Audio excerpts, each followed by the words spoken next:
Hi everyone, this is my little life for today. I would like to say a few things about morning routines and also to give you an update about Molly's case, which I'm very proud of.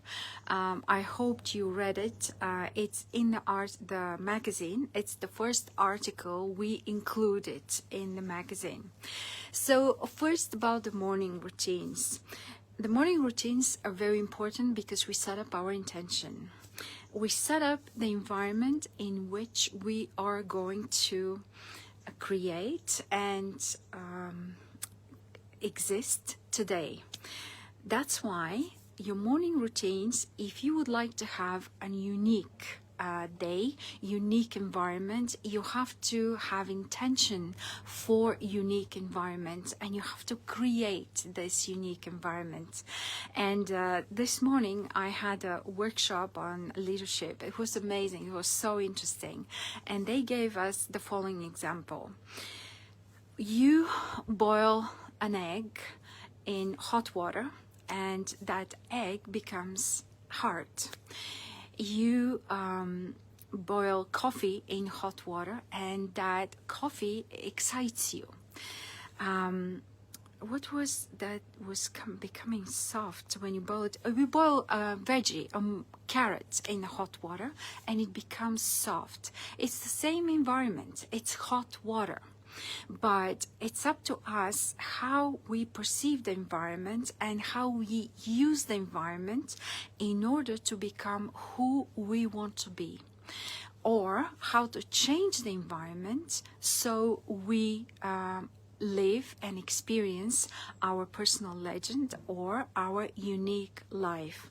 I find this amazing. The example is really good. First thing in the morning when you wake up, ask yourself, what is the one thing today I would like to experience?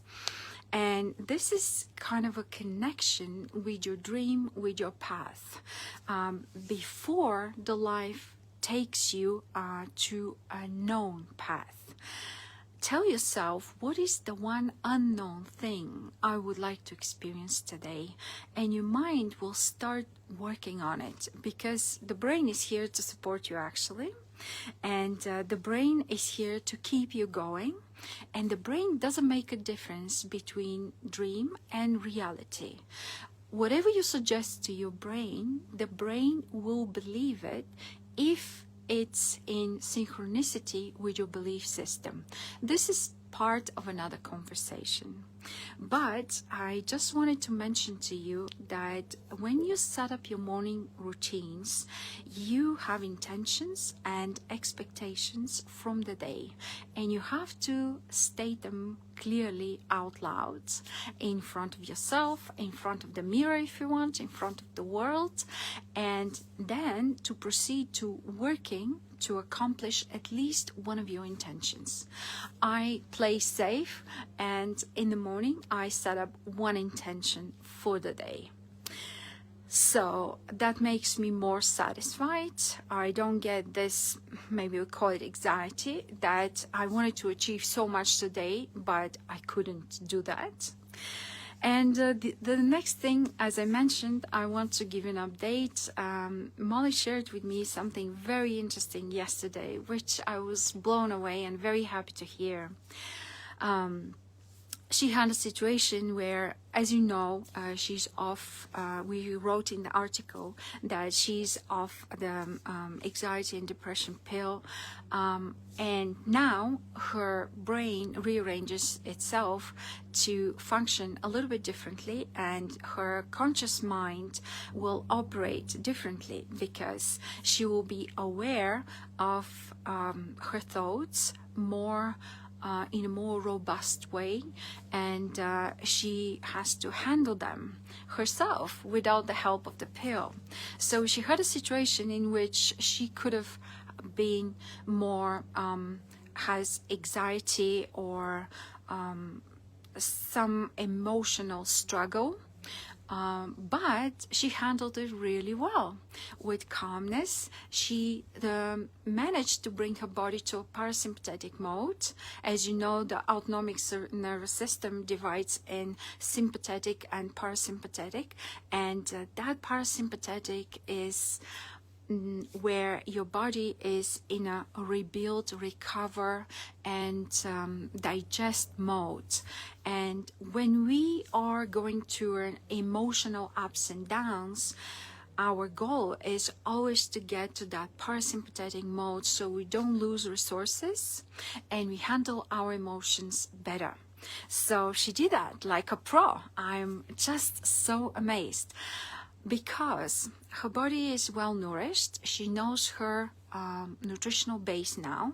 She knows what works for her and what she can have rarely, because it doesn't work very well with her, but because, let's say, a glass of wine is a fun thing to do with friends, and she knows how often she can have that, and she knows exactly how to compose her plate. She knows how to hydrate the body. She knows what herbs are good for her and how she can even change them.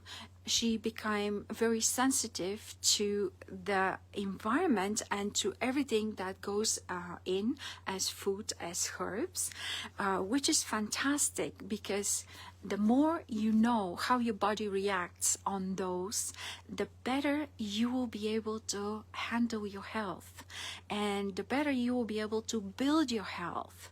So in this situation, she managed to go to parasympathetic right away, to relax and to let the situation go, takes its course, and she was absolutely confident that she's not going to be harmed or anything.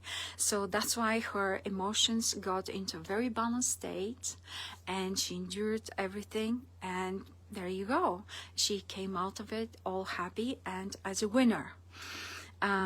Also, what is important in this situation is when we go in emotional ups and downs, because the brain doesn't really make a difference between the kinds of stress we are going through. It could be physical stress, biochemical stress, it could be just a mental stress.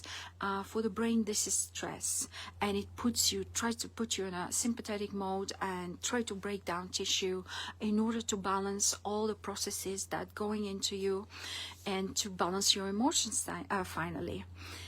So there was absolutely no issue with that, because she now is in a phase where she's building up.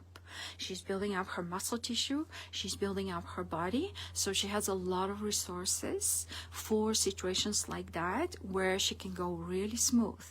And what she told me the other day, she had the last curling, and she told me, I felt so strong. So you see the smile on my face. It's very rewarding.